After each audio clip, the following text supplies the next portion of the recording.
ជំរាបសួរបងប្អូនទាំងអស់នាងខ្ញុំផាណែតថ្ងៃនេះមានប្រធានបទមួយមកចែករំលែកជូនបងប្អូនស្ដីពីព័ត៌មាននិងឯកសារសម្រាប់ការចុះបញ្ជីក្រុមហ៊ុនសហកម្មសិទ្ធិមានដូចខាងក្រោម 1. ឯកសារបញ្ជាក់អាសយដ្ឋានទីស្នាក់ការចុះបញ្ជីមានដូចជាប័ណ្ណកម្មសិទ្ធិឬកិច្ចសន្យាជួលឬឯកសារប្រហាក់ប្រហែល 2. កិច្ចសន្យាបង្កើតក្រុមហ៊ុនសហកម្មសិទ្ធិ 3. អត្តញ្ញាណប័ណ្ណឬលិខិតឆ្លងដែន 4. រូបថត 4x6 ផ្ទៃខាងក្រោយពណ៌សមិនលើសពីរយៈពេល3ខែ 5. ករណីសហកម្មសិទ្ធិជានីតិបុគ្គលច្បាប់ចម្លងឯកសារកិត្តិយសនៃការចុះបញ្ជីពាណិជ្ជកម្មរបស់ក្រុមហ៊ុនដើមបញ្ជាក់ដោយសារការីនៃព្រះរាជាណាចក្រកម្ពុជា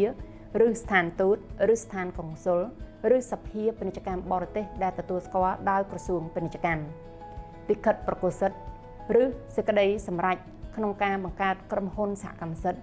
និងតែងតាំងអ្នកតំណាងនីតិបុគ្គលជាសហកម្មសិទ្ធិករ